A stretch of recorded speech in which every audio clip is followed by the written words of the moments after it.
Once हमने देखा कि it realised that the level of income is better, कि अगर हमें कहीं किसी का कंपैरिजन करना है, the income is the best level which we can be comparison to each others, कि हमें अगर किसी कंट्री का कंपैरिजन करना है तो इनकम जो था वो अब तक बेटर क्राइटेरिया माना गया था. But yet it is an inadequate measures of the level of development. उसके बावजूद भी इसको जो है अभी तक डेवलपमेंट का एक बेस्ट क्राइटेरिया है वो एक्सेप्ट नहीं किया गया है. अभी तक की आपने ओवरऑल स्टडी में देखा कि इनकम एक बेस्ट क्राइटेरिया था, इनकम के लेवल पर कंपैरिजन जो है वो इजी गोइंग हो सकता है, but yet it is not inadequate measures, yet it is an inadequate measures to level of development. To identify the level of development, इसके लिए फिर टाइम टू टाइम सर्च हुआ, सर्वे हुआ, रिसेंटली कभी एजुकेशन पे इसका ओपिनियन हुआ, तो कहीं हेल्थ पर हुआ, तो डिफरेंट क्राइटेरिया को टाइम टू टाइम जो है वो एक्सेप्ट किया गया. तो we begin to thinks other criteria, हमने अदर क्राइटेरिया के भी बारे में सोचना शुरू किया. Then health and education is most criteria जो है which are choose by HDR by UNDP. तो HDR जब रिपोर्ट जब पब्लिश की गई थी UNDP ने, तो उसने इनकम के साथ साथ, पर कैपिटा इनकम के साथ साथ उस स्टेट या उस कंट्री की हेल्थ और एजुकेशन लेवल को भी एटलीस्ट इम्प्रूव किया, और फिर उसके बिहाफ पर जो है वो कंपैरिजन करने की कोशिश की गई. तो इसके बिहाफ पर एक जो रिपोर्ट पब्लिश हुई, it is known as HDR report, उसको हम HDR रिपोर्ट के नाम से जानते हैं. और इस HDR रिपोर्ट में डिफरेंट कंट्रीज की डिफरेंट जो है वो शो की गई. तो यहाँ पर कुछ क्राइटेरिया मैं आपको ले रही हूँ. फॉर एग्जांपल अपनी नेबरिंग कंट्री है श्रीलंका है, यहाँ पर इंडिया है, next Pakistan, and next Nepal, and next Bangladesh. Sri Lanka, India, Pakistan, Nepal and Bangladesh.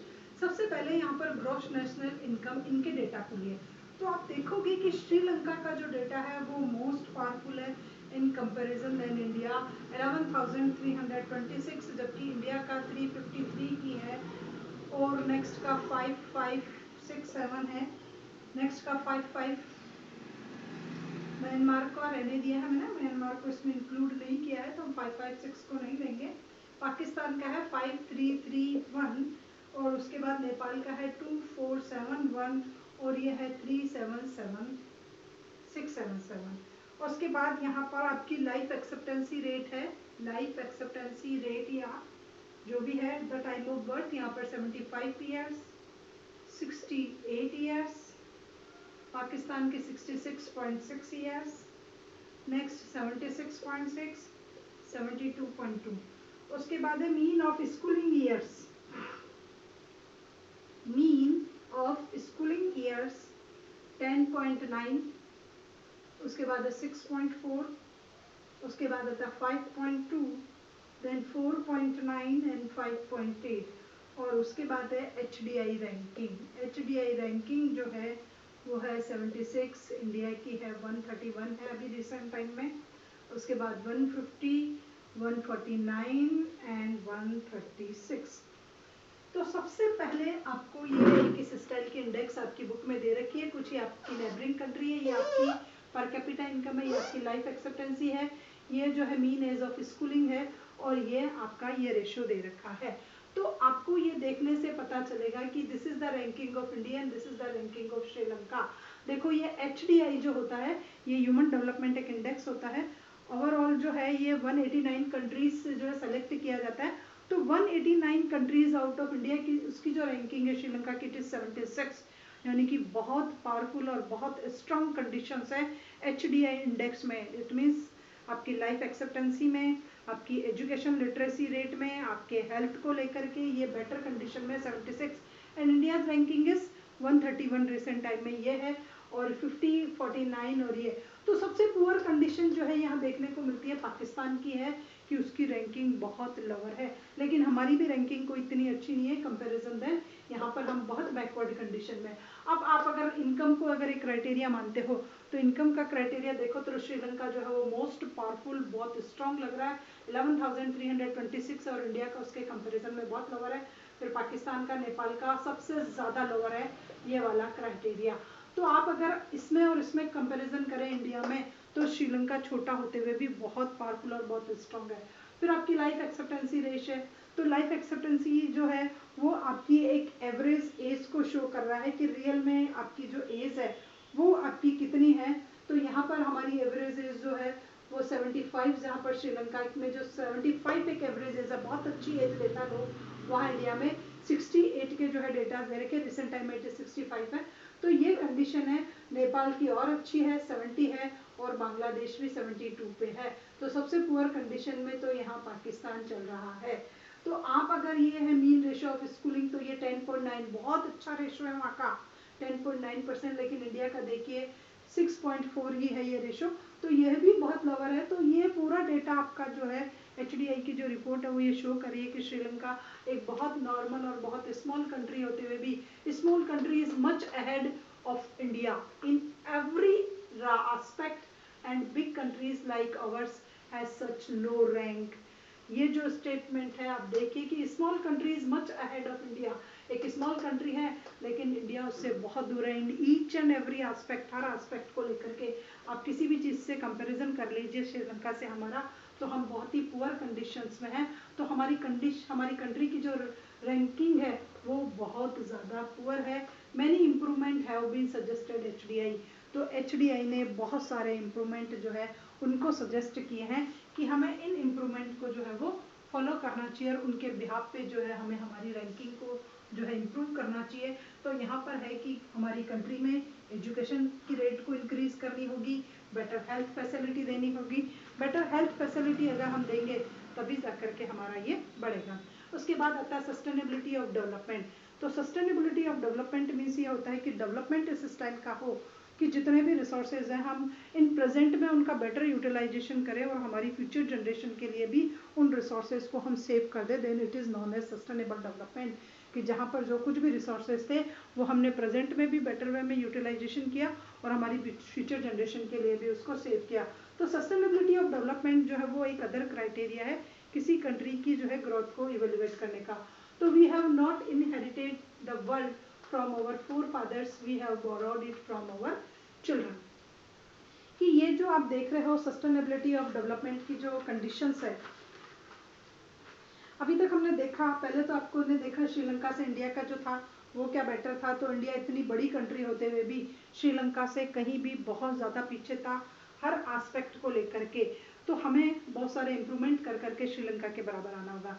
उसके बाद है सस्टेनेबल डेवलपमेंट। तो सस्टेनेबल डेवलपमेंट ये कह रखा है कि सपोज कीजिए प्रेजेंट में एक कंट्री बहुत ज़्यादा डेवलपमेंट कर रही है, बहुत ग्रोथ रेट बहुत हाई हो रही है, सब कुछ उसका बहुत बेटर है, बट वो सिर्फ प्रेजेंट का है, फ्यूचर के लिए वो रिसोर्सेज को सेफ नहीं छोड़ रही है। तो जब वो फ्यूचर के लिए अपने रिसोर्सेज को सेफ ही नहीं कर रही है, वो सब कुछ जो है पर्टिकुलर कंट्री जो है वो एक एडिकेट अमाउंट में डेवलपमेंट कर रही है, तो we would certainly like to this country. हम उस देश को बहुत पसंद करेंगे क्योंकि वो डेवलपमेंट जो है वो फर्दर टू फर्दर आगे से आगे वो ट्रांसफर कर रही है, and at least to be maintain for future generation. और उसने कुछ मेंटेन भी कर करके रखा है फ्यूचर जनरेशन को। तो हम ऐसी कंट्री को पसंद करते हैं जो खुद भी फर्दर जा रही हो और एटलीस्ट मेंटेन कर रही हो फ्यूचर जनरेशन के लिए, बट एटलीस्ट मैक्सिमम कंट्रीज ऐसा नहीं कर रही है। तो यहाँ पर एक जो है स्टेटमेंट दिया गया है कि we not inherited the world from our forefathers, कि हमने इस वर्ल्ड को हमारे फोरफादर्स से नहीं लिया है हमारे, बल्कि we have borrowed it from our children, बल्कि हमने ये हमारे बच्चों से उधार लिया है। इट मीन्स जो हमारी फ्यूचर जनरेशन के लिए जो रिसोर्सेज थे एटलीस्ट हमने उनका भी यूटिलाइजेशन कर लिया। तो a number of scientist have been worried. तो एक नंबर ऑफ साइंटिस्ट इकोनॉमिस्ट जो सब कुछ है वो वरीड हो रहे हैं सिचुएशन के लिए, प्रेजेंट टाइप ऑफ डेवलपमेंट, इस स्टाइल का development and the level of development and the criteria of development. तो ऐसे डेवलपमेंट को लेकर के इकोनॉमिस्ट, पॉलिटिक्स, सभी कुछ है वो साइंटिस्ट जो है वो थोड़े से वरीड हो रहे हैं कि इस स्टाइल का डेवलपमेंट नहीं होना चाहिए। डेवलपमेंट सस्टेनेबिलिटी के साथ होना चाहिए, रिसोर्सेज का प्रॉपर अमाउंट में जो है वो यूज़ किया जाना चाहिए for present and for future. Next आता है ग्राउंड वाटर इन इंडिया, कि इंडिया में जो ग्राउंड वाटर की जो सिचुएशन है वो बहुत क्रिटिकल से क्रिटिकल होती जा रही है। हमारे यहाँ वाटर लेवल की डेप्थ तो जो है वो एवरी ईयर बहुत ज़्यादा इंक्रीज हो जाती है। अब वो डेप्थ जो है वो इंक्रीज क्यों हो रही है? Because we use over usages of water sources, कि हम बहुत ज़्यादा ओवर यूज़ कर रहे हैं या मिसयूज़ कर रहे हैं। तो ऐसी कोई कंडीशंस हो सकती है जिससे ग्राउंड वाटर जो है is under serious threat of course many part of our country, की हमारी कंट्री के बहुत बड़े पार्ट में जो है ये एक थ्रेट्स की सिचुएशन है। और 300 डिस्ट्रिक्ट्स जो है एटलीस्ट उनमें ग्राउंड वाटर की सिचुएशन जो है वो लोअर टू लोअर जाती जा रही है। 4 मीटर्स इन 20 ईयर्स, 4 मीटर्स जो है वो 20 ईयर्स में चली जा रही है। तो 20 साल में 4 मीटर नीचे पानी की गहराई का चले जाना एक क्रिटिकल सिचुएशन को शो कर रहा है कि हमारा अंडरग्राउंड वाटर का जो लेवल है वो कंटिन्यूस डाउनफॉल हो रहा है। 1/3 of our country using ground water, हमारी कंट्री का 1/3 पार्ट जो है वो क्या कर रहा है, ओवर यूजिंग कर रहा है वो ग्राउंड वाटर का। इस वजह से ये वाली सिचुएशन हो रही है। और ये ओवर यूजिंग कहाँ पाई जाती है सबसे ज़्यादा? Over using is find out agriculturally prosperous region. तो जो एग्रीकल्चर बेस्ड जो रीजन है, जो स्टेट है बहुत प्रॉस्पेरस, बहुत डेवलप्ड कंडीशन में है, जहाँ एग्रीकल्चर एटलीस्ट उन स्टेट में ओवर यूजेज जो ग्राउंड वाटर का है वो क्रिटिकल प्रॉब्लम है। इसमें आपके एग्जाम्पल दे रखा पंजाब का और आपके यूपी का कि ये जो है वो बहुत ज़्यादा यूज़ कर रहे हैं। इस वजह से ग्राउंड वाटर की डेप्थ जो है वो कंटिन्यूस इंक्रीज होती जा रही है। और फिर क्या है कि ग्राउंड वाटर जो है it is a renewable sources, water जो है एनर्जी का सोर्सेज है और ये एक रिन्यूएबल सोर्सेज है। It can be replaced by the rain water, जब रेन होगी तो वो रिप्लेस्ड हो जाएगा। बट हमने जितना यूज़ किया उतना ही रिप्लेस्ड हो जाए देन सो एंड सो, कोई थ्रेट्स कोई वो उसकी बात नहीं है। बट हमने जितना यूटिलाइजेशन किया और रेन वाटर के थ्रू उतना रिप्लेस्ड नहीं हुआ then it will be convert into a threat और सीरियस सिचुएशंस। तो ये किसी it is a renewable sources and replaced by the nature, ये वापस रिप्लेस्ड बाय द नेचर हो जाएगा कि हम जितना क्रॉप्स करते हैं, एग्रीकल्चर करते हैं, प्लांटेशंस करते हैं, अगेन रेन होगी और अगेन वापस ये रिप्लेस्ड हो जाएगा। तो इट इज़ रिन्यूएबल सोर्सेज, उसको हम मेंटेन कर सकते हैं। बट अगर नॉन रिन्यूएबल रिसोर्सेज की बात करें, फॉर एग्जांपल क्रूड ऑयल है, हम बहुत ज़्यादा पेट्रोलियम प्रोडक्ट का जो है वो यूटिलाइजेशन कर रहे हैं, हमारे यहाँ उनका प्रोडक्शन नहीं होता, गल्फ कंट्रीज से हम उनको इम्पोर्ट करते हैं। तो क्या है, it is non renewable resources and which will be get existed after years reuse, और ये कुछ समय बाद ख़त्म हो जाएंगे अगर हमने इनका इसी स्टाइल से कंटिन्यूस यूटिलाइजेशन किया। तो नॉन रिन्यूएबल रिसोर्सेज का यूटिलाइजेशन करते समय थोड़ा सा सोच समझ के उनका यूज़ करना चाहिए, उनका मिसयूज़ नहीं करना चाहिए। So we discover new resources. अब हमें इस प्रॉब्लम को अगर फेस करना है, हम कब सक्सेस हो सकते हैं, कब डेवलपमेंट की रेट हमारी फास्ट हो सकती है, if we discover new resources जो इनके सब्सटीट्यूशंस हो। और वो न्यू रिसोर्सेज जो है हमें उनको सर्च करना होगा और उनको सर्च करने के बाद ही हम डेवलपमेंट की प्रोसेस को आगे बढ़ा जाएंगे। Then consequence of environmental degradations do not repeat, but जो कंसिक्वेंस है एनवायरमेंटल डिग्रेडेशंस का वो बार बार रिपीट नहीं होना चाहिए, डिफॉरेस्टेशन नहीं होना चाहिए, मिसयूज़ नहीं होना चाहिए, तब जा कर के जो डेवलपमेंट होगा वो हो पाएगा। और ये केवल मात्र हमारी नेशनल बाउंड्रीज़ की प्रॉब्लम नहीं है, हम कहेंगे इंडिया में सेफ है, इंडिया में ऐसा नहीं होगा, ये इंटरनेशनल लेवल पर जब तक ऐसा नहीं होगा कि हम ग्राउंड वाटर का जो है मिसयूज़ नहीं करेंगे, क्रूड ऑयल पेट्रोलियम प्रोडक्ट का यूज़ नहीं करेंगे, फ्यूचर जनरेशन के लिए सेफ नहीं रखेंगे, तब तक इस प्रॉब्लम का सॉल्यूशन नहीं होगा। तो we can not think individually but we can think together. हम केवल अकेले सोचेंगे तो कुछ नहीं होगा, अगर हम सब साथ मिल करके सोचेंगे तो इस प्रॉब्लम का सॉल्यूशन हो सकता है। और sustainability of development is completely a new area of knowledge. और एक सस्टेनेबल डेवलपमेंट को अगर हम फॉलो करें तो it is a new area of knowledge. तो आपकी नॉलेज का एक न्यू एरिया है, फ्यूचर जनरेशन के लिए भी हम कुछ उसमें सेव कर सकते हैं। तो दिस इज़ और फर्स्ट टॉपिक ऑफ इकोनॉमिक्स। पहले डेवलपमेंट को बताया गया है, डेवलपमेंट के क्राइटेरिया लिए गए हैं, हरियाणा केरला में कंपैरिजन किया गया है। उसके बाद आपको अदर क्राइटेरिया लिए हैं, हेल्थ एजुकेशन उसको लेकर के किया गया है, फिर एक एग्जांपल बताया गया है कि डेवलपमेंट की थीम अलग अलग है। तो ये पूरे टॉपिक्स को मैंने जो है आपके 3 लेक्चर में जो है वो फिनिश कर दिया है।